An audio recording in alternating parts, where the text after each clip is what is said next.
নমস্কার, আমি শুভাঙ্কী। আবারও একটা দিন চলে আসলো এবং আবারও আমরা স্টুডিওতে হাজির সমস্যার সমাধান অনুষ্ঠান নিয়ে এবং সমস্ত সমস্যার সমাধান করতে যিনি একমাত্র আমাদের সঙ্গে আছেন, মানুষের দুঃখ, কষ্ট, গ্লানি সব সমাধান করে দেন, ভালো করে দেন মানুষের মন। আমাদের সকলের প্রিয় জ্যোতিষবিদ অ্যাস্ট্রোলজার জয়দেব শাস্ত্রী মহারাজ। অনেক, অনেক স্বাগত আপনাকে স্টুডিওতে এবং শুরুতেই আপনি ভগবানের নাম নেন এবং আমাদের পুরো এই স্টুডিওটা যে আমরা বসে থাকি পুরো অরাটা গম করে এবং যারা আসবে আপনাদের কাছে মানে যে দর্শক বন্ধু তারাও কিন্তু উপকৃত হবে। শুরুতেই ঠাকুরের নাম নিয়ে শুরু করি আজকের অনুষ্ঠান। জয় শ্রী ঠাকুর রামকৃষ্ণ, জয় শ্রী ঠাকুর রামকৃষ্ণ, জয় শ্রী ঠাকুর রাম। সমস্যার সমাধান অনুষ্ঠান আপনাদের সবাইকে স্বাগত জানাই। আপনাদের কাছ থেকে অনেক ফিডব্যাক পেয়েছি এবং খুব খুশি। আপনারা বলেছেন যে আমার প্রশ্নটা আমি পেয়েছি। আমি আমার প্রশ্ন আপনাকে করেছিলাম কিন্তু তার অ্যান্সার দিয়েছেন। আবার অনেকেই বলছেন যে দাদা আমার প্রশ্নটা কিন্তু এখনো পড়া হয়নি। নিশ্চয়ই পড়া হবে। প্রতিটা পর্বে কিন্তু প্রশ্ন পড়া হচ্ছে। অনেক প্রশ্ন যারা লিখছেন তাদেরও বলবো যে আপনারা লিখতে থাকুন। আজ নয় কাল পড়া কিন্তু হবেই। আমি ডেট আপনাকে দিচ্ছি না কিন্তু নিশ্চয়ই শুনতে পারবেন। শুরু করা যাক আমাদের যাব কোয়েশ্চেন অ্যান্সার। সরাসরি প্রশ্নে এবং প্রশ্ন যারা করতে চাইছেন আমাদের Facebook, YouTube আর Instagram পেজ আছে। সেটা হলো অ্যাস্ট্রোলজার জয়দেব শাস্ত্রী। সেখানে আপনারা কমেন্ট করতে পারেন, সমস্যার কথা জানাতে পারেন এবং আমরা সরাসরি এই লাইভ অনুষ্ঠান বা ধরো সমস্যার সমাধান অনুষ্ঠানে কিন্তু আমরা সলভ করব। যাচ্ছি সরাসরি প্রশ্নে। খুব ভালো একটা প্রশ্ন। আমি কি আসলে সুখী নাকি সুখী থাকার অভিনয় করছি? এটা অনেকেই হাসিমুখে আমরা সহ্য করে করি। এবং অদিতি মেনন প্রশ্ন করছে 44 ইয়ার্স এবং একটা বড় কর্পোরেট কোম্পানির এইচআর মানে হিউম্যান রিসোর্স ডিপার্টমেন্টে আছে এবং বলছে শাস্ত্রী সবাই বলে আমি খুব প্রাণবন্ত মানুষ, সব সময় হাসি, সবার সমস্যা সমাধান করি, কিন্তু রাতে বাথরুমে একা গেলে মাঝে মাঝে কাঁদি। কেউ জানে না আমি কি সত্যিকারের সুখী নাকি সুখের মুখোশ পরে আছি। জানতে চেয়েছে আপনার কাছে। খুব বেদনাদায়ক প্রশ্ন। এই প্রশ্নটা করতে কতটা সাহস লেগেছে সেটা আমি বুঝতে পারছি। জ্যোতিষে একটি বিশেষ যোগ আছে, জানেন? এই যোগটার নাম কি? সূর্যচন্দ্র বিরোধ যোগ। সূর্যচন্দ্র বিরোধ যোগ। সূর্য যখন শক্তিশালী মানুষ বাইরে উজ্জ্বল, সবার মধ্যমণি, সবার সমস্যা সমাধান করেন। কিন্তু চন্দ্র যখন দুর্বল, একই মানুষ ভেতরে একা রাতে কাঁদেন।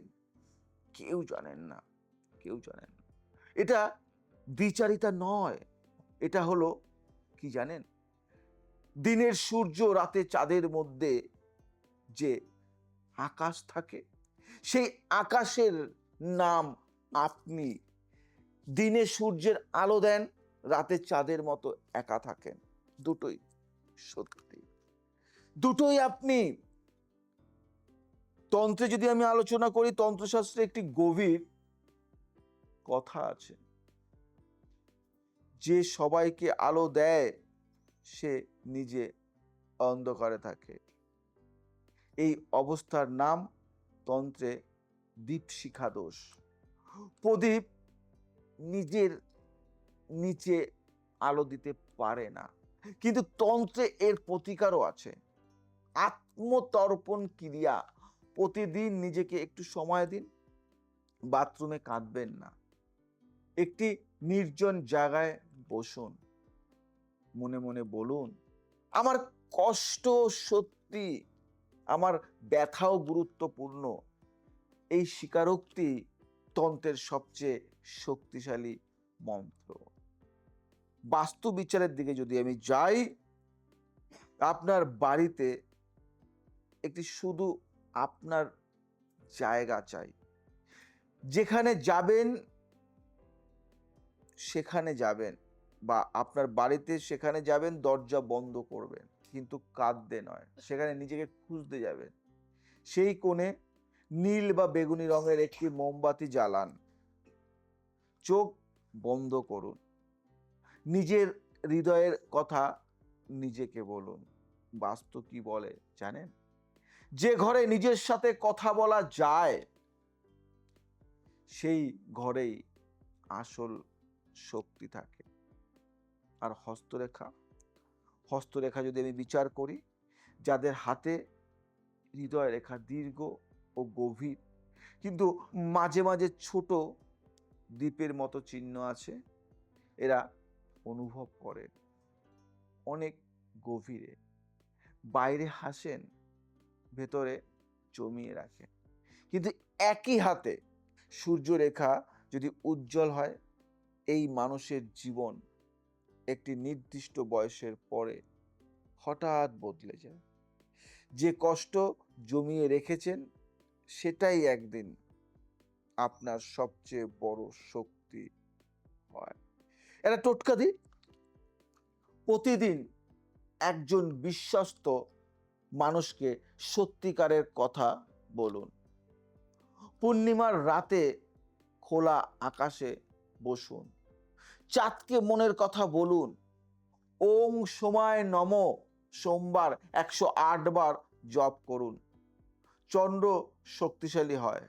প্রতিদিন একটি জিনিস লিখুন যা আপনাকে সত্যিকারের আনন্দ দেয়। একটা ছোট গল্প বলি। হাসির পেছনে একটি শহরে এক বিখ্যাত জাদুকর ছিলেন। সবাইকে হাসাতেন, সবাইকে। মানুষ মানুষ তার শোতে কান্না ভুলে যেত। একদিন এক বৃদ্ধা এলেন, বললেন, আমার মনে অনেক কষ্ট। ডাক্তার বললেন, সেই বিখ্যাত জাদুকরের শো দেখুন, হাসুন, ভালো হবে। জাদুকর চুপ করে রইলেন, তারপর বললেন, মা, আমি সেই জাদুকর। আমি সেই ডাক্তারের কাছে গিয়েছিলাম। তিনি আমাকেও বলেছিলেন, কি বলেছিলেন জানো মা? সেই জাদুকরের শো দেখো, যে সবাইকে সারিয়ে তোলে, সেও কখনো ব্যথা পায়। সেটা স্বীকার করাই সুস্থতার প্রথম পদক্ষেপ। বুঝলে? এই গল্পটা বুঝলে? অদিতিজি, বাথরুমে কাঁদবেন না, সেই কান্না ড্রেনে যায়। বাথরুমে কাঁদবেন না, কাঁদবেন না, সেই কান্না ড্রেনে যায়। একটি বিশ্বস্ত মানুষের সামনে কাঁদুন, সেই কান্না হৃদয়ে যায়। আপনি সুখী থাকার অভিনয় করছেন না, আপনি সুখী হওয়ার চেষ্টা করছেন। এই চেষ্টাই সবচেয়ে সাহসী কাজ। খুব ভালো কথা বলেছেন। যাব পরের প্রশ্নে এবং খুব হার্ট টাচিং প্রশ্ন। বাবা মারা গেছেন, শেষ কথাটা বলা হয়নি। সমীর ত্রিপাঠী, বয়স 48 ইয়ার্স, বড় আইনজীবী। বাবা হঠাৎ চলে গেছেন। শেষবার দেখা হয়েছিল, কথা কাটাকাটিও হয়েছিল, ক্ষমা চাইতে পারেনি, ভালোবাসি বলতে পারিনি। এই অসম্পূর্ণতা বুকে নিয়ে বেঁচে আছি। এই কষ্ট কি কোনোদিনও যাবে না? জানতে চেয়েছি আপনার কাছে। সমীরজি, এই কষ্টের কোনো নাম নেই, কোনো শাস্ত্র এই কষ্টকে পুরোপুরি ধরতে পারে না। কিন্তু একটি কথা বলি, জ্যোতিষের নবম ভাব বাবার ভাব। এই ভাবের দেবতা সূর্য। সূর্য কখনো অস্ত্র যান, কিন্তু সূর্য কখনো শেষ হন না। পরদিন আবার ওঠেন, বাবা চলে গেছেন, কিন্তু শেষ হননি। তন্ত্র ও বেদ এই দুজনেই বলে, এই উভয়ই বলে, আত্মা অমর। আপনার বাবা এই মুহূর্তে আপনার পাশে আছেন। আপনার বুকে যে কষ্ট, সেটা তিনি অনুভব করছেন, এবং তিনি জানেন ঝগড়া ছিল কারণ ভালোবাসা ছিল। কি জানেন তিনি? ঝগড়া ছিল কারণ ভালোবাসা ছিল। যেখানে ভালোবাসা নেই সেখানে ঝগড়াও নেই। তন্ত্রের একটা কথা বলবো। তন্ত্রশাস্ত্রে বলা হয়েছে, মৃত্যু কথোপকথন শেষ করে না, শুধু ভাষা বদলে দেয়। আপনি যা বলতে পারেননি, আজও বলতে পারেন। একটি নির্জন জায়গায় যান, বাবার একটি ছবির সামনে বসুন, একটি প্রদীপ জ্বালান, তারপর বলুন, যা বলতে চেয়েছিলেন, যা বলতে চেয়েছিলেন। সব, ভয় নেই, সংকোচ নেই, তিনি শুনছেন। এই কথোপকথন শেষ হয়নি, শুধু আপনাকে শুরু করতে হবে। একটা বাস্তু বিচার করি। বাড়ির দক্ষিণ দেওয়ালে বাবার সুন্দর একটি ছবি রাখুন। সেই ছবির সামনে প্রতিদিন একটি প্রদীপ জ্বালান, একটি তাজা ফুল রাখুন। বাস্তু বলে, যে ঘরে পূর্বপুরুষকে সম্মান দেওয়া হয় সেই ঘরে তাদের আশীর্বাদ থাকে, এবং যে কথা বলা হয়নি সেই প্রদীপের আলোতে বলুন, আলো ও আত্মার ভাষা একই। আমি যদি হস্তরেখা বিচার করি, যাদের হাতে নরম ভাগ্যরেখার কাছে একটি বিরতি আছে, যাদের হাতে নবম ভাগ্যরেখার কাছে একটি বিরতি আছে, এরা বাবার সাথে অসম্পূর্ণ কথোপকথন নিয়ে ভাবে না বা বাঁচে না, কিন্তু সেই বিরতির পরে ভাগ্যরেখা আবার শুরু হয়। এর মানে সেই অসম্পূর্ণতাই আপনার জীবনের নতুন অধ্যায়ের শুরু। বাবা চলে যাওয়ার পরে অনেক মানুষ নতুনভাবে জন্ম নেন, আপনার সেই জন্ম শুরু হয়েছে, বুঝতে পারলেন? টোটকা দিচ্ছি, অমাবস্যায় তর্পণ করুন, বাবার আত্মা শান্তি পান। বাবার পছন্দের একটি কাজ করুন তার নামে, বাবার স্মৃতিতে একজন অসহায়কে সাহায্য করুন। একটি চিঠি লিখুন বাবাকে, যা বলা হয়নি সব লিখুন, তারপর প্রদীপে পোড়ান। একটা ছোট গল্প বলি। শেষ চিঠি। একটি ছেলে বাবার সাথে রাগ করে বাড়ি ছেড়েছিল। বছরের পর বছর কথা নেই, একদিন খবর এলো বাবা আর নেই। ছেলে ছুটে গেল, বাবার ঘরে গিয়ে দেখলো পড়ার টেবিলে একটি চিঠি খুললো। লেখা ছিল, কি ছিল জানেন? বাবু, বাবু তুমি রাগ করে গেছো, আমি জানি তুমি ফিরবে, আমি অপেক্ষা করব, ভালো থেকো, তোমাকে ভালোবাসি।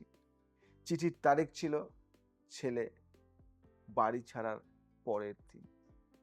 বাবা সেদিন থেকে প্রতিদিন অপেক্ষা করছেন। বাবার বা বাবারা সবসময় অপেক্ষা করেন, ক্ষমা তারা আগেই করে দেন। আমরা শুধু জানি না, সেটা বুঝতে পারি না বা বোঝার হয়তো চেষ্টা করি। সমীরজি, শেষ কথা বলা হয়নি, এটা সত্যি, কিন্তু শেষ অনুভূতি সেটা তিনি জানতেন। বাবার সব বা বাবারা সব জানেন। আজ রাতে প্রদীপ জ্বালান, বলুন যা বলতে চেয়েছিলেন তিনি শুনছেন, আমি নিশ্চিত তিনি শুনছেন। সত্যি মন ছুঁয়ে যাওয়া একটা উত্তর। পরের প্রশ্ন, সারা জীবন দ্বিতীয় হলাম, প্রথম কখনো হইনি। এবং গৌতম নায়ের প্রশ্ন করেছে 45 ইয়ার্স এবং লিড লেভেলের ম্যানেজার, মিড লেভেল ম্যানেজার। এবং শাস্ত্রীজি স্কুলে দ্বিতীয়, কলেজে দ্বিতীয়, চাকরিতে প্রথম প্রায় হই। তারপর কেউ না কেউ এসে এগিয়ে যায়, প্রমোশনের সময় অন্যের নাম হয়। আমার কপালে কি শুধু দ্বিতীয় হওয়াই লেখা আছে? জানতে চেয়েছি আপনার কাছে। চাঁদ কি সূর্যের চেয়ে ছোট? চাঁদ দ্বিতীয়, সূর্যের পরে। কিন্তু রাতে যখন সূর্য নেই, চাঁদই আকাশের রাজা। চাঁদের আলোতেই কবিরা কবিতা লেখেন, প্রেমিকরা প্রেম করেন, মায়েরা সন্তানকে ঘুম পড়ান। দ্বিতীয় মানে ছোট নয়, দ্বিতীয় মানে ভিন্ন সময়ের জরুরি। কি বললাম? দ্বিতীয় মানে ভিন্ন সময় জরুরি। জ্যোতিষে দ্বিতীয় ভাব হলো সম্পদ, পরিবার, বাণীর ভাব। আপনার দ্বিতীয় ভাব হয়তো শক্তিশালী, এটা বড় সংকেত। যে সবসময় প্রথম হয় সে অনেক সময় নিঃসঙ্গ থাকে, যে দ্বিতীয় হয় সে সবার প্রিয় হয়। দেখবেন অনেক সময় বড় ছেলের থেকে মেজ ছেলে অনেক প্রিয় হয়। তন্ত্রশাস্ত্রে এটি মহৎ উক্তি আছে, শুনবেন। বিজয় শুধু প্রথম স্থানে নয়, বিজয় হলো নিজের সেরাটা দেওয়া দেওয়া। রামায়ণে লক্ষণ কখনো রামের চেয়ে বেশি প্রশংসিত হননি। লক্ষণ কখনো রামের চেয়ে বেশি প্রশংসিত হয়নি, কিন্তু রামের সাফল্যের পেছনে লক্ষণের ত্যাগ ছিল, জানেন? ইতিহাস রামকে মনে রেখেছে, কিন্তু রাম জানতেন লক্ষণ না থাকলে রাম নেই। আপনি লক্ষণ, এটা ছোট নয়, এটা মহান। আমি যদি বাস্তু বিচার করি, আপনার কাজের জায়গায় পূর্বমুখী বসুন। সূর্যোদয়ের দিক, সূর্য কিন্তু প্রতিদিন প্রথম থেকে শুরু করেন। গতকালের কথা মনে রাখেন না। কাজের ঘরে হলুদ বা কমলা রঙের কিছু রাখুন। বাস্তু বলে এই রং উদ্যমের রং, দ্বিতীয়রা এই রঙে একদিন প্রথম হন। আর যদি হস্তরেখা বিচার করি, যাদের হাতে ভাগ্যরেখা শক্তিশালী কিন্তু সূর্যরেখা মাঝ বয়সে শুরু হয়, এরা জীবনে দেরিতে স্বীকৃতি পান, কিন্তু যখন পান সেটা চিরস্থায়ী হয়। তাড়াতাড়ি পাওয়া সম্মান তাড়াতাড়ি যায়। জানেন, দেরিতে পাওয়া সম্মান কেউ কেড়ে নিতে পারে না। আপনার সময় আসছে, আর বেশি দেরি নেই। তাই একটা টোটকা দিচ্ছি আপনাকে, প্রতি রবিবার সূর্যকে জল দিন। প্রথম হওয়ার শক্তি আসে। নিজের কাজের একটি তালিকা রাখুন। দ্বিতীয় হলেও কতটা করছেন বা করেছেন দেখুন।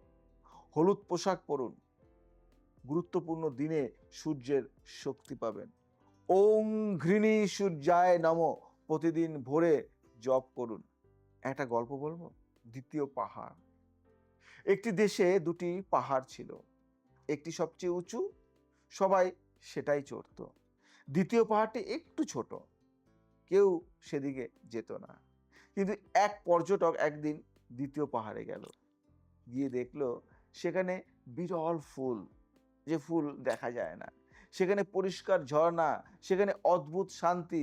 পর্যটক বলল, এত সুন্দর, কেউ জানে না কেন? দ্বিতীয় পাহাড় বলল, কারণ সবাই প্রথম পাহাড়ে ব্যস্ত। সবাই প্রথম পাহাড়ে ব্যস্ত।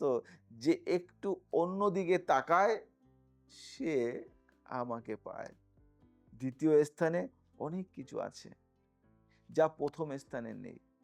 শুধু চোখ খুলে দেখতে হয়। বুঝতে পারলেন গৌতমজি? পৃথিবীর সবচেয়ে প্রয়োজনীয় মানুষরা, পৃথিবীর সবচেয়ে প্রয়োজনীয় মানুষরা কখনো প্রথম হন না। মা প্রথম হন না। মা প্রথম হন না, কিন্তু মা ছাড়া প্রথম হওয়া যায় না। আপনি সেই মানুষ যাকে ছাড়া অন্যরা প্রথম হতে পারতো না। এটা কি কম গর্বের? এটা কি কম গর্বের? একদমই না। যাব পরের প্রশ্ন। আহ, ভালোবাসলেই হারাই, তাই আর ভালোবাসি না। এটা অনেকেরই দুঃখ এবং কষ্ট। দর্শক পল্লবী দেশমুখ, বয়স 39 ইয়ার্স এবং কর্পোরেট ট্রেনার, বলছে শাস্ত্রীজি, যাকেই ভালোবেসেছি হারিয়েছি। বাবা, বন্ধু, প্রেমিক, এখন কাউকে কাছে আসতে দিই না, দূরে রাখি। মনে হয় কাছে আসলেই চলে যাবে। এই দূরত্বটাই আমার সুরক্ষা, কিন্তু এই সুরক্ষা আমাকে একা করে দিচ্ছে। কি করা যেতে পারে? পল্লবীজি, আপনার কথা শুনে না একটি প্রাচীন শ্লোক মনে পড়ল। বলবো? ভয় থেকে যে সুরক্ষা তৈরি করে, সে শত্রু থেকে নয়, নিজের থেকে বন্দী হয়। বুঝতে পারলেন? জ্যোতিষে এই অবস্থার নাম শনিচন্দ্র বিরোধ দোষ। চন্দ্র ভালোবাসতে চায়, শনি ভয় দেখায়। এই দুটি একসাথে থাকলে মানুষ ভালোবাসে, কিন্তু ভালোবাসার সাথে সাথে হারানোর ভয়ও আসে। তখন একটাই পথ মনে হয়, একটাই পথ, না ভালোবাসলে হারাবো না, না ভালোবাসলে হারাবো না। কিন্তু শাস্ত্র বলে যে ভালোবাসে না সে হারায় না ঠিকই, কিন্তু সে পায়ও না। তন্ত্রের একটা আলোচনা করি। তন্ত্রে ভালোবাসার সবচেয়ে সুন্দর ব্যাখ্যা আছে। রাধা জানতেন কৃষ্ণ থাকবেন না, তবুও ভালোবাসলেন, তাই তিনি অমর। রাধার ভালোবাসা শেষ হয়েছিল, কিন্তু রাধার প্রেম, সেটা পৃথিবী যতদিন আছে ততদিন থাকবে। যে ভালোবাসে এবং হারায় সে মরতে বাঁচে। বুঝলে? এই মরতেই বাঁচে। যে ভালোবাসে এবং হারিয়েও ভালোবাসে সে অমর হয়। আপনাকে সেই সাহস দিচ্ছেন তন্ত্রের দেবী মা রাধারানী। আমি যদি বাস্তু বিচার করি, আপনার বাড়ির প্রবেশদ্বার দেখুন। যদি সংকীর্ণ বা সবসময় বন্ধ থাকে, সম্পর্কের শক্তি ঢুকতে পারে না। দরজা খোলা রাখুন, সেখানে তরুণ ও ফুল রাখুন। আর বাড়িতে দুটি পাখির ছবি বা মূর্তি রাখুন একসাথে। বাস্তু বলে, বাস্তু বলে যুগল পাখি সম্পর্কের আমন্ত্রণ। আপনার দরজা খুলো, মানুষ আসুক। আমি যদি হস্তরেখা বিচার করি, যাদের হাতে হৃদয় রেখার মাঝে ভেঙে ভেঙে যায়, আবার শুরু হয়। এরা কষ্ট পেয়েছেন অনেকবার, কিন্তু খেয়াল করুন, রেখা শেষ হয়নি, ভেঙে আবার শুরু হয়েছে। ভাঙা রেখা দুর্বলতা নয়, ভাঙা রেখা মানে বারবার শুরু করার সাহস।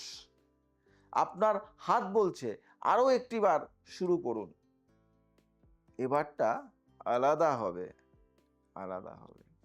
প্রতিদিন একটি ছোট ভালোবাসার কাজ করুন, এটা আমার প্রতিকার টোটকা করুন।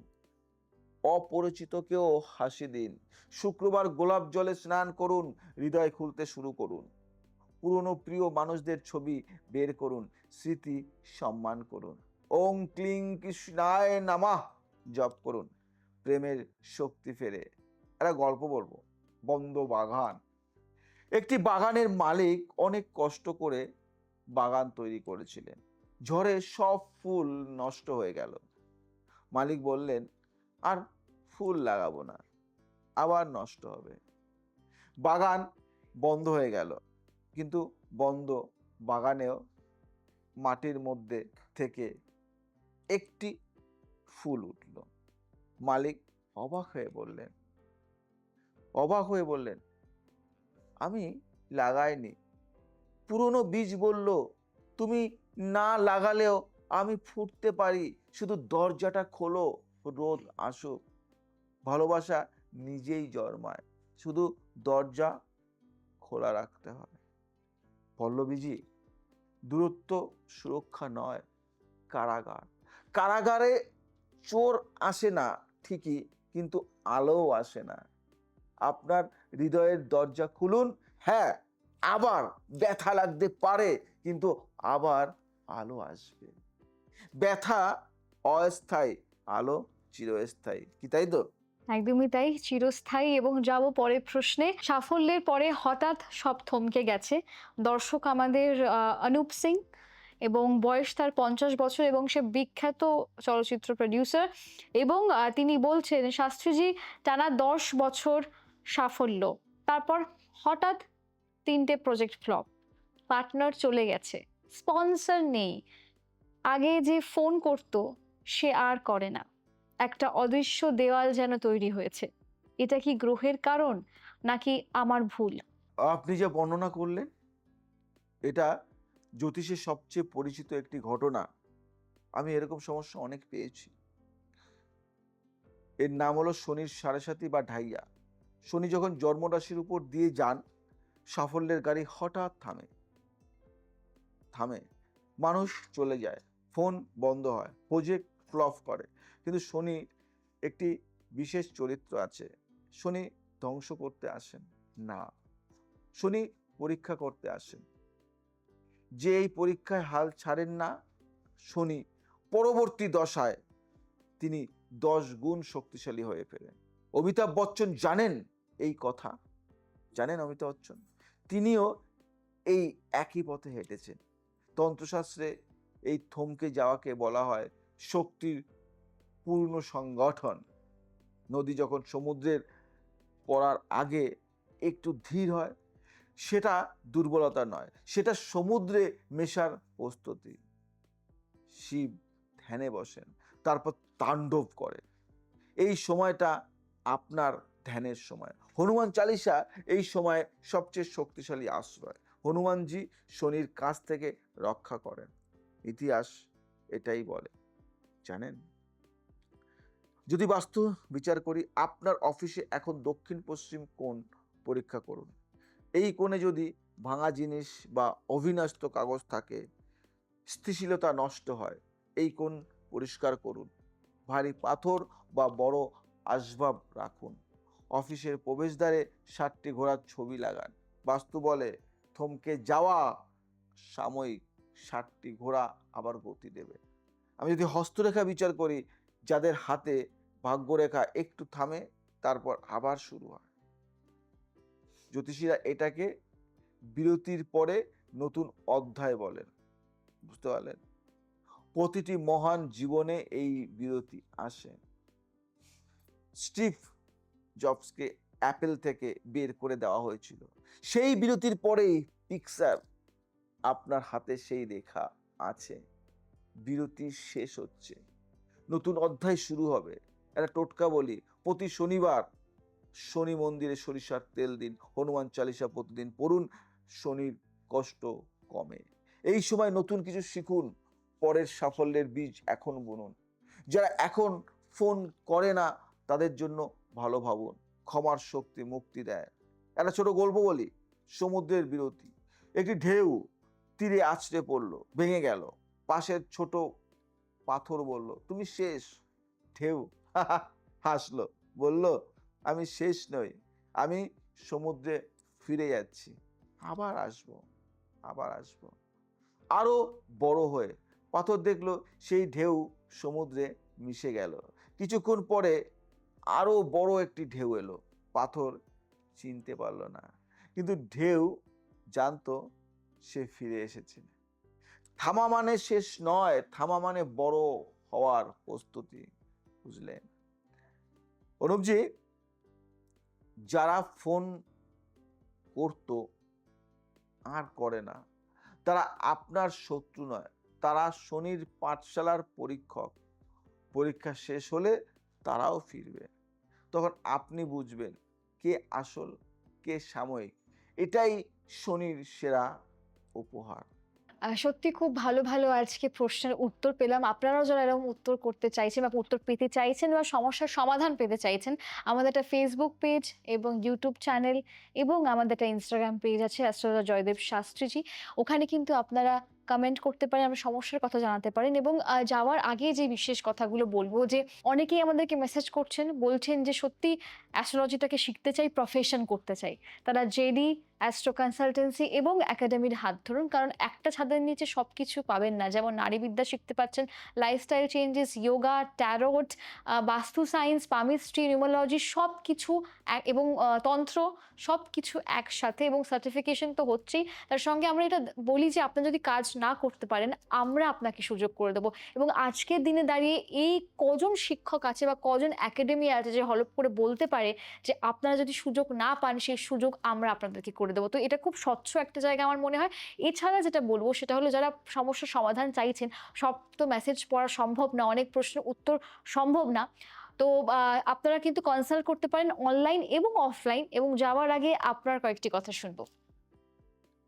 যাওয়ার আগে একটাই কথা বলবো, যেতে ইচ্ছা করে না, ছাড়তে ইচ্ছা করে না। সময় চলে যায়, তাই আমরা সময়ের সাথে সাথে চলি তাল মিলিয়ে। তাই আবার আসবো নতুন কিছু নিয়ে।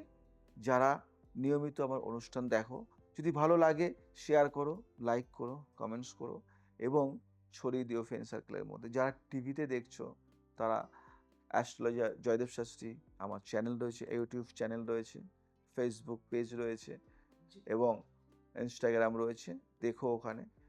আর তোমাদের বলবো, যারা শিখতে চাইছো আর দেরি করো না, কাল করো না। আর যারা দেখাতে চাইছো, কারণ আমার কাছে স্লট খুব মানে অ্যাভেলেবেল থাকে না, ভর্তি হয়ে যায়, তাই স্লটটা বুক করার জন্য এখনই কন্ট্যাক্ট করো। অনলাইন অফলাইন দুটোই আছে।